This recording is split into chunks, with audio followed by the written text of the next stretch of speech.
Alors je vous propose maintenant de prendre la direction de Châteaudun dans l'Eure-et-Loire. C'est une ville où depuis près de 20 ans, les résultats sont exactement les mêmes que ceux qu'on observe au niveau national. C'est une particularité qui s'est encore vérifiée dimanche dernier. Ses habitants votent exactement comme le reste de la France. Reportage donc à Châteaudun de Laszlo Gelabert, Maxime Liogier et Michel Bouilly. Au beau milieu de la Beauce, à 1h30 de Paris, Châteaudun et ses 13 000 habitants qui depuis 20 ans à chaque élection présidentielle votent exactement comme le reste de la France. Alors ici comme ailleurs, la première préoccupation des Dunois sur le marché, c'est le pouvoir d'achat. Bah oui, on voudrait un petit peu plus pour vivre mieux. Moi, ça fait 14 ans que je suis à la retraite. Mon pouvoir d'achat a très peu augmenté. J'ai eu 100 € d'augmentation en 14 ans. Vous vous rendez compte? La vie, de combien qu'elle a augmenté? Un thème cher aux yeux de Patrick Wadbled. Cet ancien gendarme a voté tour à tour Jacques Chirac, Nicolas Sarkozy et Emmanuel Macron en 2017. Déçu par son quinquennat, cette fois comme 25% des électeurs de la ville, il a choisi Marine Le Pen, la candidate du pouvoir d'achat selon lui. De toute façon, elle n'a jamais été au pouvoir. Donc pourquoi pas essayer? On a essayé tout le monde. Et qu'est-ce que ça a donné depuis 40 ans? Rien de valable. Hein. Bonjour. Je vais vous prendre un peu de radis. Un choix que ne partage pas son maraîcher, également confronté à la hausse des prix. Ça a augmenté, mais vachement. C'est trop. Pourquoi? C'est par rapport, c'est transport toujours. Hein. Le candidat qui ça m'intéresse, moi, ça sera toujours le même. Hein. C'est-à-dire Macron. Voilà. Pourquoi? Il protège votre pouvoir d'achat? Il a des bonnes idées, il a un très très bon programme par rapport à Marine. Ce qui s'est passé depuis 5 ans, vous pouvez m'expliquer? Ouais, mais bon. Moi, vous savez, je fais des courses. C'est moi qui fais des courses. Ouais. Dans les magasins, qu'est-ce que je vois? Tous les gens se précipitent sur les étals où il y a moins 50%. Sur la commune, la percée de la candidate du Rassemblement national a surpris de nombreux électeurs. Mais leurs choix pour le second tour sont tous différents, comme celui de ces 3 étudiants.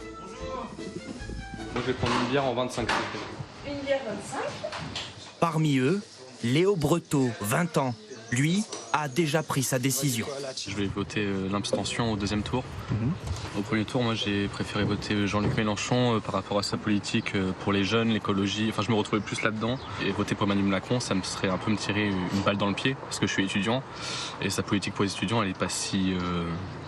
Elle n'est pas très bien, quoi. On a été un peu moi, j'ai trouvé qu'on était les délaissés du Covid pendant le confinement et tout. Ça se ressentait à la fac.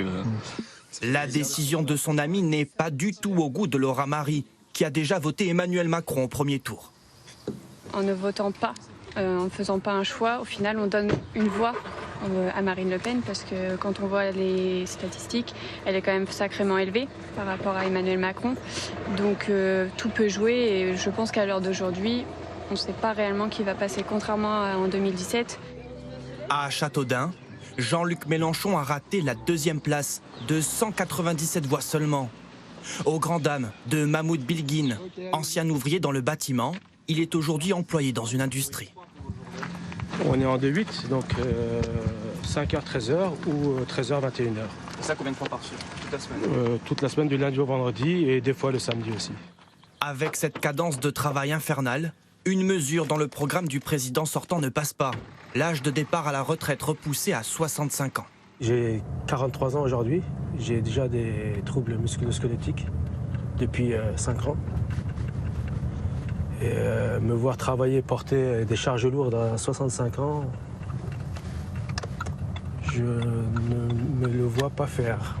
Aujourd'hui, je pense qu'on a besoin d'un président plus social que libéral. Même si Marine Le Pen propose de maintenir l'âge légal à 62 ans, l'argument ne suffit pas pour séduire ce Français d'origine turque. J'ai peur qu'il y ait des lois contre nous, quoi. Même si je suis français, quoi, je serai pour les électeurs de Marine Le Pen, je serai toujours à l'étranger, quoi. Pour l'heure, Mahmoud Bilguine compte donc s'abstenir. Dans cette ville miroir de la France, seul un résultat diffère, celui de l'abstention.